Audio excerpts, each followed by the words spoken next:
Real stories and fresh wisdom on the front porch. Join us with today's guest. Here we go. All right. Here we are, another episode of Wisdom on the Front Porch. And I am so happy that Ana Murby is here again. I had great conversations with her before. She's sitting on my front porch. And Ana, thank you for being here. Thank you for having me again, Ellis. I'm here, glad to be here. Yeah, this is great. So I think we'd kind of like to talk about your journey. We've seen a little bit of what you've done before and where you're going. I just saw a post. In fact, I reposted it. It was a short little video about a young man who's this little, I shouldn't call him a little boy, yeah, because he's not real tiny. A young boy is asking this man, what do you do when it's difficult? How do you keep going? And he goes, Mm, I watched my parents do that. They were in the Vietnam Wars, they were in wars, and they just kept going and they're happy and they still keep going. And he said, of all the successful people he's known, the ones that make it and who are great are the ones who go through difficult times. So you think of it as a training. yeah. Okay. He says he likes to eat pizza, but he doesn't like to work out, but he has to go to church so he can eat the pizza. Yep. And I thought that's a good analogy. And Yeah, it's true. yeah, yeah. So he says, when you get through those difficult times, just look at it. It's training for greatness.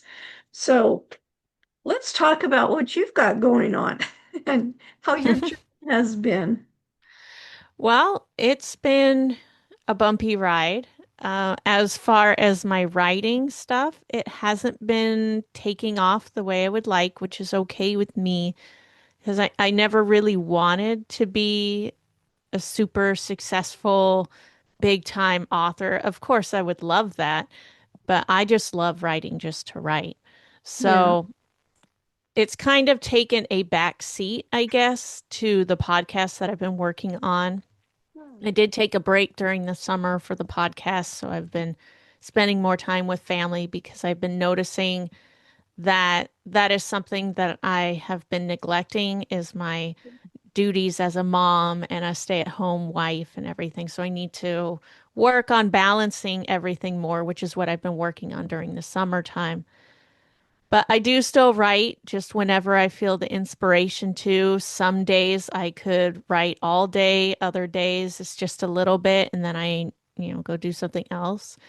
Okay. But God's been working on me a lot with my patience with my children, my attitude, and everything. It's not been easy for me at all. Um, Especially during the summer, having them all home has Yes. been crazy. But I do like seeing how he is using my everyday circumstances to change me and chisel away at my problems that I have with my anger and short temper. I've been amazed over the last few months that I have been more calm with my response. I'm not yelling at my kids as nearly as much as I've been. If they get me frustrated, I'm more gentle with my response. I still have my moments, but for the most part, I've been more intentional with that. And it's great to see. And I'm always looking at my kids and my husband and being like, do you notice? Do you notice that I'm not this way before? And they're like, yeah. But That's awesome. yeah, that's what he's been working on with me is my personal life with my family and with him trying to make more of my relationship with God as well as something he's been working on. Awesome. So people are going to ask is what are some suggestions you have for dealing with kids? Because I know that's a big thing. It's why am I yelling at my kids? This is not getting the results I want, and I don't like being this way, but I don't know what Yeah. else to do. So, Well, through unfortunate having to keep learning this lesson, I've finally realized that you need to get to the root of the actual problem of why you're angry. And unfortunately for me, it happened in a very difficult situation that brought me to the place where I had to confront what is the actual reason I am doing the things that I'm doing.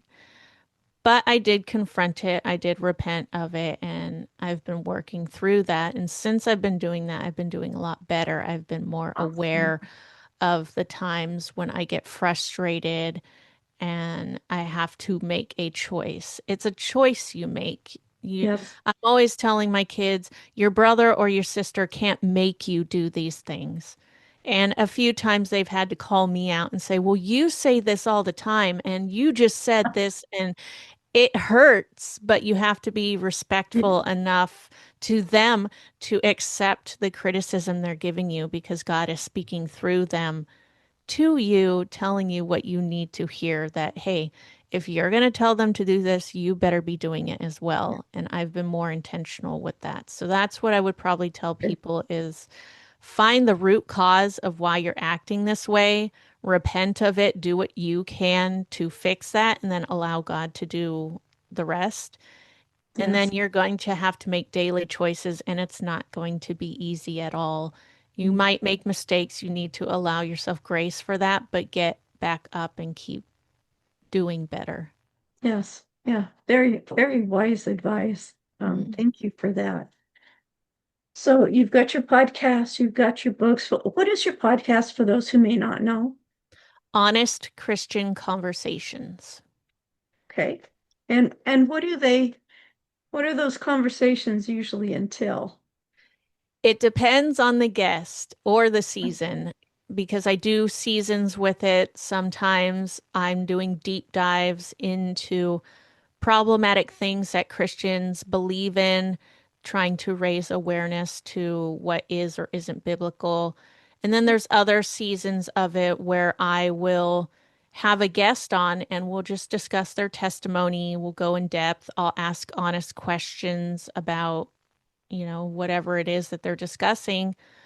Or we might somehow uncover a situation within the church body that could be better. And Okay. I love hearing people's stories because as they unveil their stories, you hear them talking about, maybe why they stepped away from the church for a while and then came back. Or, I've been doing this, I've been observing this about the church. And actually, during the summer, I had a series that I did called A Tribute to Masculinity. And I had 9 different men on during the summer. And each time we talked about different things, and I really wanted to highlight men because at this point in time, they're being beaten down by the world. They're being told their opinions don't matter. And I just wanted to highlight some godly men. And there was one of them where he's a nutritionist, and we discussed how the church can do better to make men feel more welcome as the church kind of caters more to women and children because they're the ones who tend to go to church more, but that's the problem is that women feel more comfortable, they're more willing to go, but if you capture the man, you can capture the whole family. Right. So we discussed how the church has made it where men don't feel welcome, and not maybe not intentionally, but they did. And it was a really good episode where we dived deep into how men can feel more seen about it. And I've had some other guests talk about their parenting stories, adoption stories, losing children. I did one recently where I talked with a woman who dealt with cutting whenever she wanted to feel pain and, let go of her emotions. And that was something that was necessary. These are things that Christians deal with. These are Christian families who deal with these things. And we always feel like we have to have everything put together, but sometimes we don't.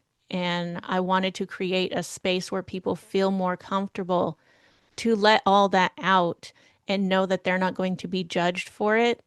And then hopefully it would make other people feel comfortable knowing they're not alone. Oh, this person's also dealing with that. That's okay. I'm not the only one. So, yeah, that's kind of what the podcast does. That is, you brought up a really good topic. on another podcast I had this week. It should air pretty soon. We talked about how it's a song that DC Talk did.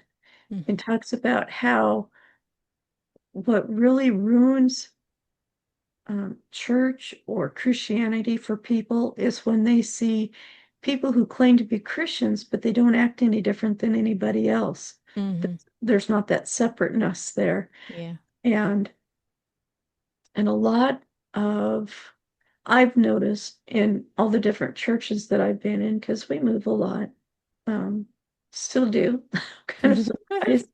But I've gone to different churches and I still see it there. It's, Yeah. they want to be worldly while they're being faithful, and you can't have both.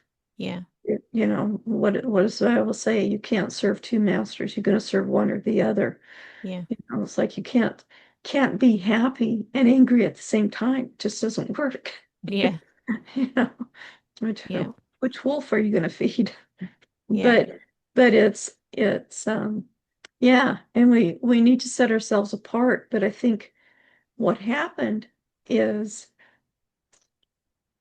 the church seemed to be too closed off from people. Mm. Nobody felt welcome to be there. And Mhm. I think in order to solve that issue, kind of went too far the other way. Mhm. I had a mom say to me, that was last fall. She goes, my daughter is wearing clothes that are not appropriate. And she goes, but all kids are wearing them, Mom. I don't want to be the weird one that doesn't wear Mm. things like that. And some places it is. It's clothing that's like, that's why do you want to wear that? What are you really saying? I mean, we don't have to, I'm a grandma. I'm dressed like this because I'm a grandma. Yeah. But you don't have to, you can still dress modestly, still look very popular, very cute, without exposing three Yeah. quarters of your body. Yeah. And and it's hard to find that commonplace to where you don't want to be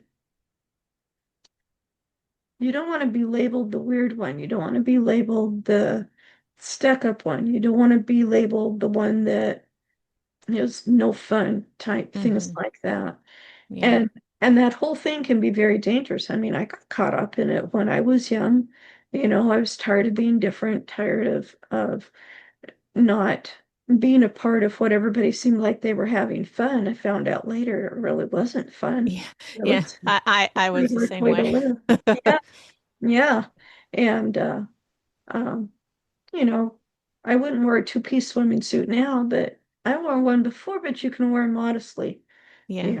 And some people, My swimsuit now is a long sleeve with a hoodie and oh, shorts because I don't put sunscreen on. I've heard yeah, some things about it, so and I don't necessarily burn, but I don't really feel like finding out the hard way. that's So right. me and my kids, we don't have swimsuits. We have the long not wetsuits, but like wet shirts with the hoods Yeah, and skin we'll shirt. wear shorts. Yeah, Yeah. and my girls will wear like the skirts that have the shorts Oh, and yeah. everything, just like regular everyday clothes, and they know nothing different.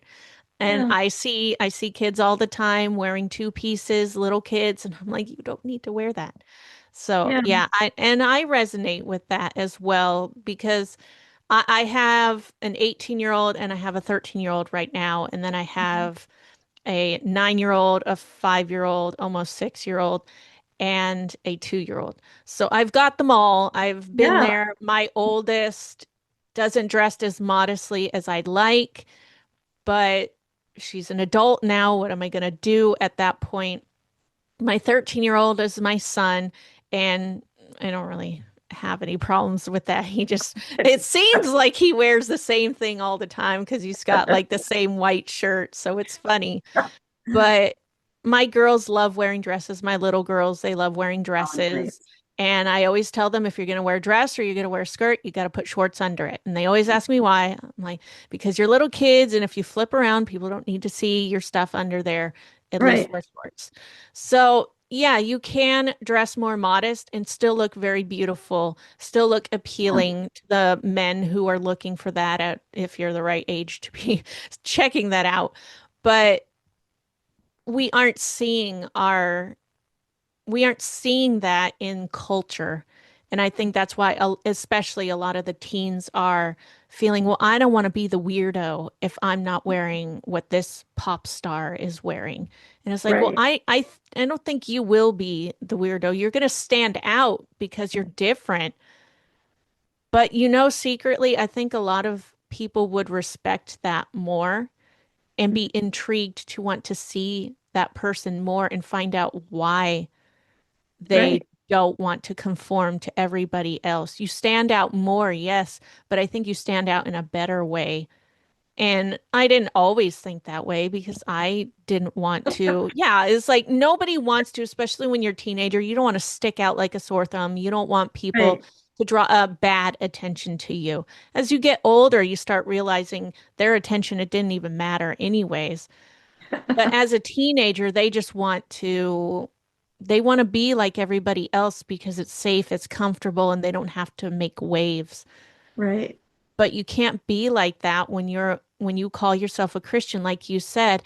It it gives Christianity a bad name when there's people who are saying they are, but they look like everybody else. They're doing the same things, they're saying the same things, they're watching the same things, and you can't tell the difference. That's wrong, and that's not going to bring people to Christ. We have to be willing to stand out like that sore thumb and be uncomfortable knowing that sometimes people are going to make fun of you. Sometimes they're going to not want to be around you. They're going to think you're a fuddy-duddy. It's okay. You Yeah. have to realize who you're here to glorify, and that's God. We're here Right. for Him. So it shouldn't matter what praise or anything we get from the world. And that took me a long time to figure out. I still have that in moments, especially with the podcast. Of course, I want it to super grow and blow up, but I don't want to put myself first and forget God in the mission of why I'm here. So I always remind myself that I am the co-host of my podcast. God is the host, No. and I will allow him to do what he needs to do with it. And if he tells me to abandon ship, then I will, but I have to know that it's him doing it. But Right. we just have to get to that place where we're humble enough to realize that this life is not about us and what we want to make us feel special or comfortable. We need to be willing to be uncomfortable for God. And I'm still learning that, but I I'm still, yeah. Right. Yeah, a friend of ours, he said, he's not worried about his kids when they're over 18, when they're out of the house, because as parents, it's your job to raise them to be adults who are responsible, who know how to take care of themselves, who care about other people, Hmm. contribute to the world. And I never thought about it. I never had a worry that my kids would be anything different than that. But we were in a situation where somebody said, well, aren't you worried about once they're out on their own that they're going to do all these crazy things? And it's like, well, if they do, they do. But we have Hmm. raised them to be kind to people, to Yeah. contribute to society, all of these things. And I know it's really tough in teenage years. Some teenagers are more I'm not going to say stubborn, but more I want to find out everything on my own first. I don't want to learn Hmm. from anyone's example, which is a terrible way to think. Yeah. Sorry. Yeah, I But you agree. need to learn from other people's mistakes. Um, so you don't have to go through all the years or all the time that it's going to take to learn the lesson. See what others have done, see what's happened to them. And one thing that I've heard parents say, which is really disturbing to me, is like, well, I made all these mistakes when I was a kid, so I have no way I can tell them not to do it. And it's like, well, Mm, you do, because you understand now why this was not the best decision to make. So yeah. you bring that to your child. You say, okay, this was not the best decision because this is what happens from it. And even if the kids say, well, you didn't, it's like, yeah, and I learned my lesson the hard way. Yeah. You shouldn't do that, you know, Yeah. learn from what I've gone through. Yeah. And Exactly. they may God still doesn't say, waste anything that we've been through, yeah, and for someone to say that is awful. You're yeah. setting your kids up for failure too. Oh, yeah, yeah. You're supposed to be a guide. Yeah, you've made mistakes. Well, now you can help somebody else not make that mistakes. Yeah. That's what we do in business. We've made mistakes. We help other people not make those mistakes so they can get further in their business. Same thing goes in life and in family. Um, and there's nothing wrong with telling your kids your mistakes. Hmm. Maybe they didn't realize that the oldest one was born a month early, which really wasn't true. Yeah. Yeah. And let them know, and that's not a mistake, but things might have worked out good, but it doesn't work out good for everybody. Yeah. So, have these open conversations with your family. And I think that was one thing when I started homeschooling, and I didn't homeschool because I was against the system or anything. We were going to move that year and then we were going to move back because my husband had training to go through.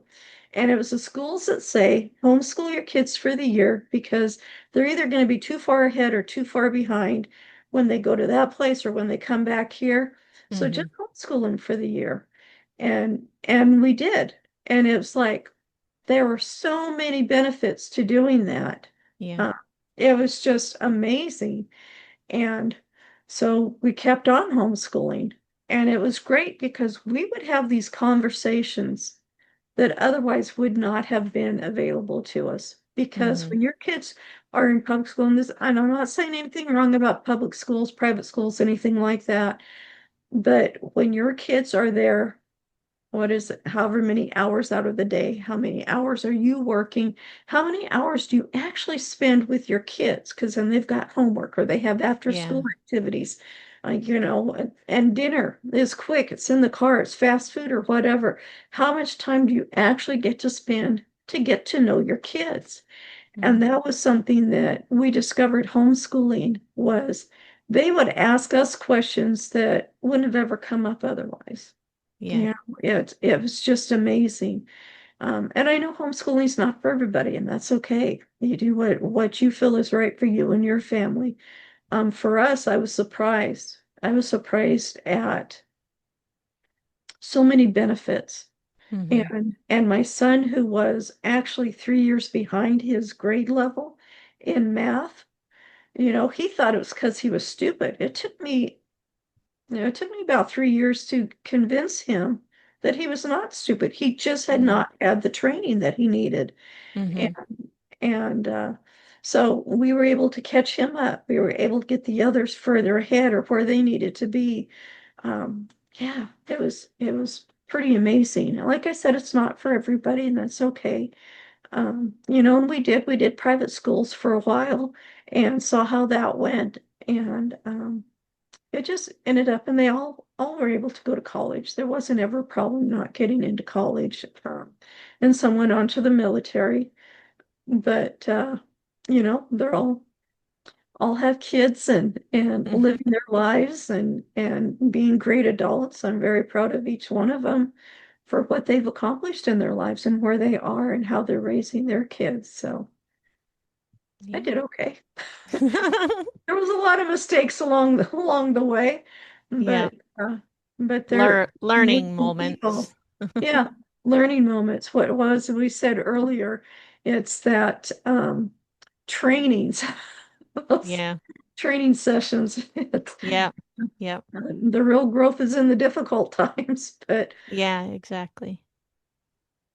yeah, I love how you have different seasons for your podcast. I'd never thought about doing that, and that's really great. Um, so you've been doing your podcast, you set your writing aside, you're working on you. Um, and these are all things that we all need to do. What really brought you to the realization that you needed to step back and decide one or the other? I either need to do the writing or I need to really concentrate on the podcast. And I need to fix me, so to speak. And I'm using fix is my word, not anybody else's. It's my word. Because I'm going through some fixing time right now. Yeah. And it's not comfortable, but it's like you said, it's necessary. But what were some things that helped you make the choice that I need to change something here? Well, I usually take one or two breaks from actual recording episodes and editing during the summer because my kids are home from school and during the holiday season because, again, they're home from school and I just want to have more free time. So, what I do is I batch some of my episodes, and that way I have everything planned ahead of time for Okay, that time. So, I'm not missing any episodes. They're right. just kind of going out on autopilot.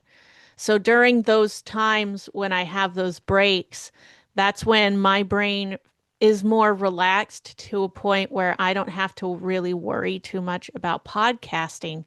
So I have the extra space to focus on, well, what can I work on next? What should I work on next? And I'm always working on my relationship with God because I know it's not perfect and it needs help. And because I was still dealing heavily with being angry all the time, I realized I needed to spend more time in God's word and be more intentional with it. So I'm trying to be more, as soon as I wake up in the morning, reading the Bible first and even if it's just one little snippet of it, I want to put him first. So I really realized just with my behavior is that I needed to do some switching around with things and figure out what I need to be doing. And I always love writing. I'm not looking to force a book out into the world. I want it to be something I'm proud of. Nice. So I'm just allowing it to just do whatever I do when I feel the inspiration, all right. And like I said, I could be writing that thing for a whole week straight, no problems. And then all of a sudden I'm just like, I don't feel like writing, or Yeah, I'd rather do this. And then I just allow myself to do that instead of feeling like, no, I need to write. And if I don't write, then like I don't want to get to that point where I feel like I have to do these things where I'm checking off boxes, especially when it comes to my relationship with God, because that's what I used to do. oh, So I really don't want to just check things off in my life because I need to, and I don't really know why, but I just, for some reason, feel like it's something I have to do. So I just kind of going with the flow with my writing. I feel like I write a lot better that way, and it doesn't feel like it's a burden. And I don't want God to feel like a burden to me, or if I don't do something this day or at this time, that He's going to be mad at me either. So I've allowed myself some grace with that. If I'm in the middle of reading and my kids wake up in the morning and they happen to come in and I can't finish what I'm reading, I put it aside and I realize, God's not going to be mad at me. He knows the intentions I had. I did what I could. If I can, I'll read the rest of it to them. I'm just working on trying to include them more. nice. But it was pretty much just God leading me basically into, this is what you should be doing. This is what you need to be doing. Podcasts I've been listening to where they're talking about priorities. And it was just God talking to me, telling me these things. And I've learned throughout my difficult years of plugging my ears and not really listening when he's telling me to do something till a point where I, learn the hard way. I've realized I don't like learning the hard way, so we're going to be more intentional on listening when God tells us something. So Yeah, that's pretty much what it's been, is if I have been hearing something consistently from various areas, then clearly God's doing something with that and I need to figure out what it is. So yeah, I like that. Um, I was in one of my meetings yesterday and somebody said, that's the eighth time I've heard that this week. And I was like, yeah. I need to pay attention to what's going on there. Yeah. Yeah. Funny how things like that happen. Uh, Hmm. funny, interesting, put it Yeah. that way. Yeah, I'm in a book right now, and you and I can maybe talk about this afterwards. I'm just writing a chapter in it. It's an anthology book, and it's choosing to say yes. Why did I choose to say yes? Mm. And I love what you're saying. You chose to say yes because you want to improve your relationship with God. You want to improve your relationship with your children and show them there's a better way of dealing with situations besides being angry. I have a family member who went through some trauma and afterwards is just angry all the time Mm. and yelling at the kids to get this done, get that done. Why haven't you done it yet? I gave this to you. You know you're supposed to do it. Um, but it's like you said, what is the real anger coming from? And even in my life, I remember this, I think, because it's the way it happened. My daughter was coming down the stairs. She said something, and I just instantly flipped around and snapped at her. She didn't deserve that. It had Mm. nothing to do with her. There was another situation going on in the home that was a very unhealthy situation, and I was angry about it, but I took it out on the wrong person, and I Mm. definitely apologized to her right away, but it still happened. Yeah. And so it made me check, have I been snapping at others when I shouldn't have? Because I Mm. mean, it really shocked me.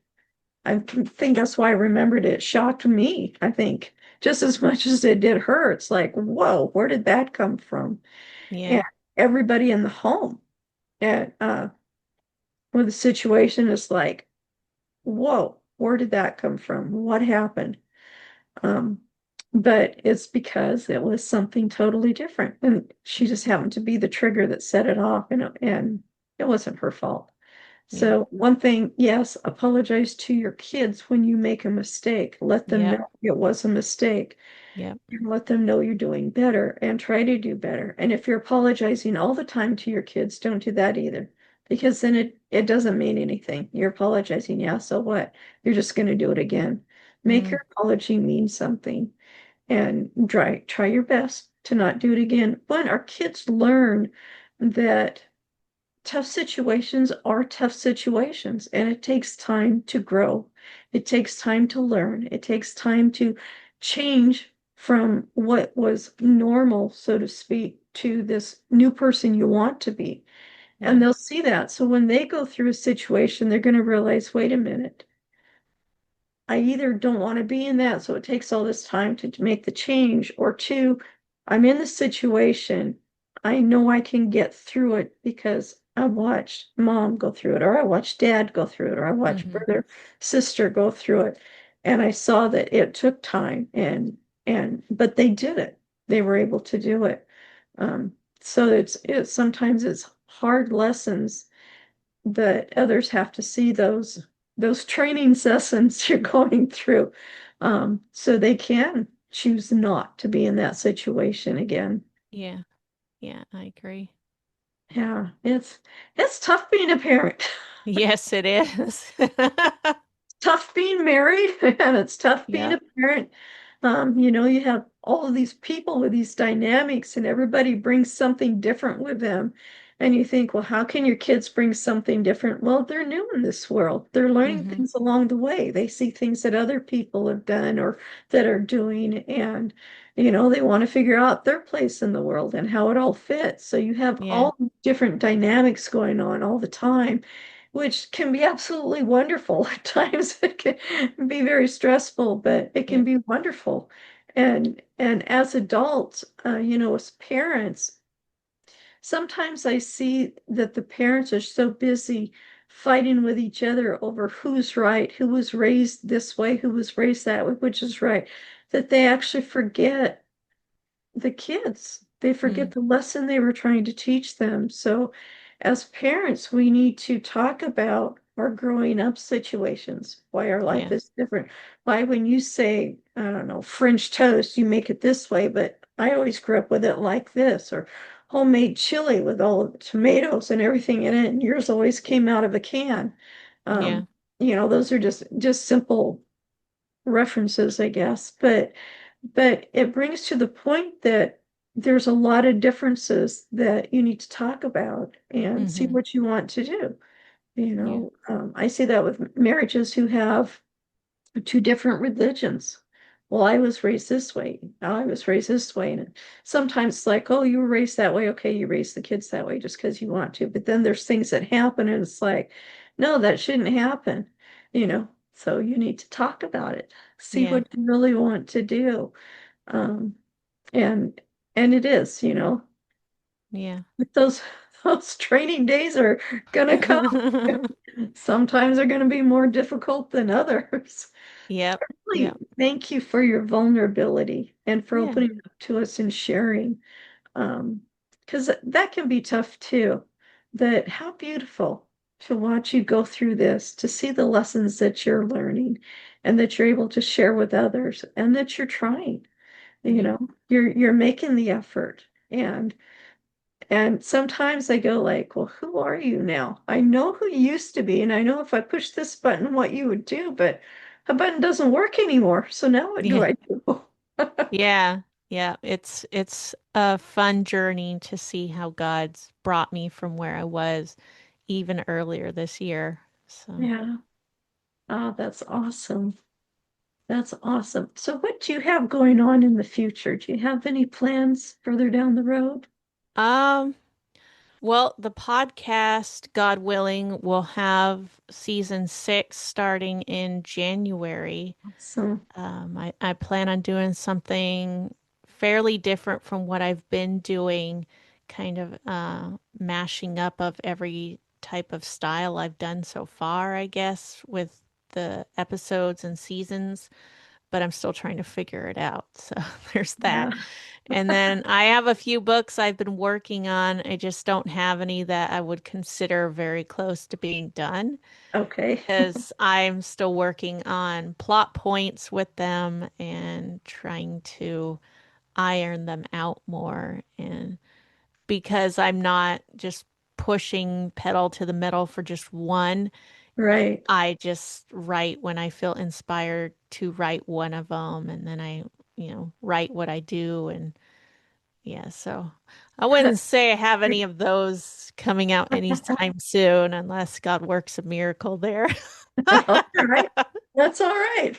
All in Yep. time. And now we're getting into school has started for a lot of places, or will be Yeah. starting soon. Then you're going to have all the activities coming in with that. When Yeah. October hits it, usually it's like, okay, we're ramping up. We've got all the holidays in there, the holidays in November, holidays in December, all the different concerts, all the different school things going on, school Yeah. breaks.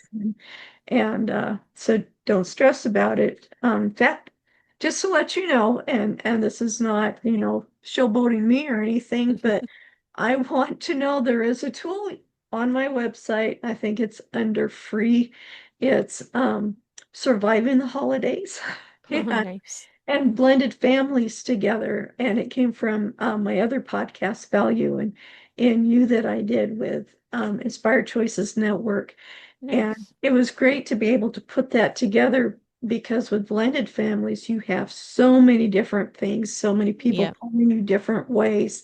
One of the things that was brought up is if there's a relative who is insistent that you have like Christmas Eve dinner at their house, find out why they want to do that. There's usually a reason behind it, and it's usually something that really is so close to their heart.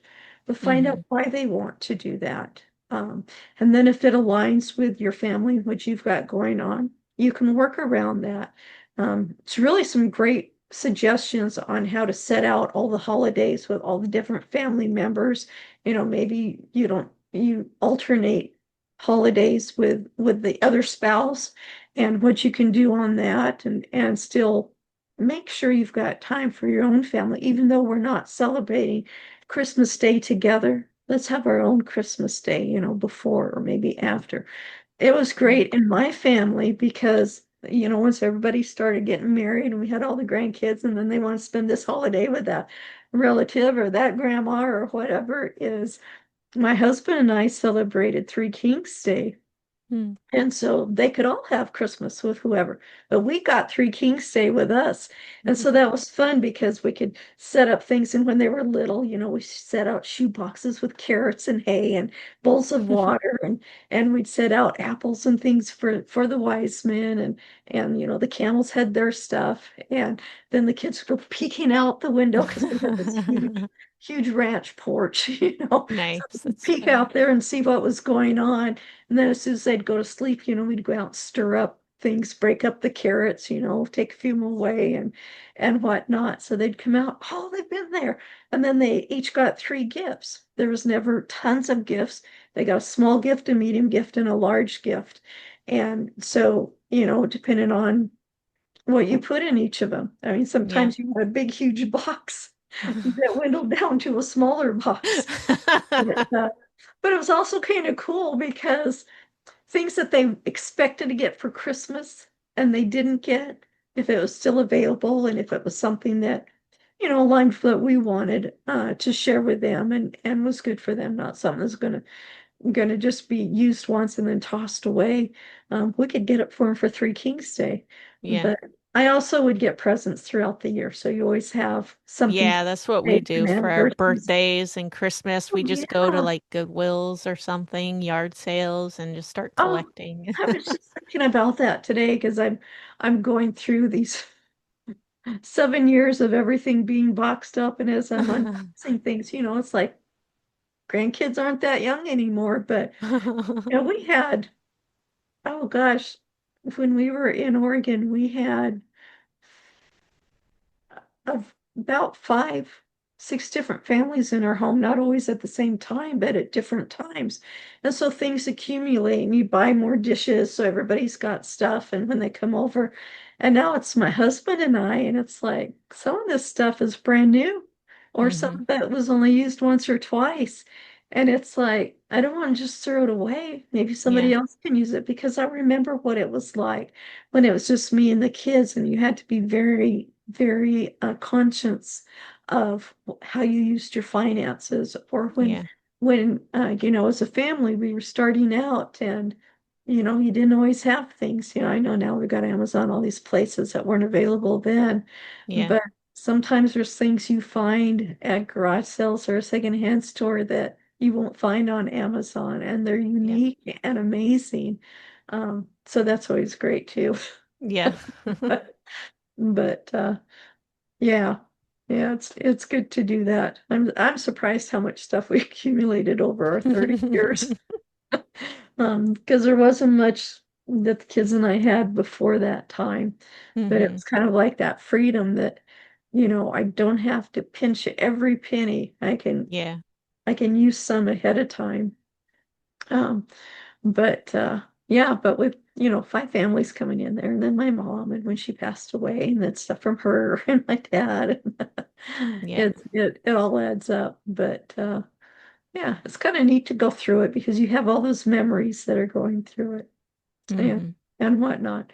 But yeah, my website, I'm sorry, I should have said it, www.lskirkpatrick.com.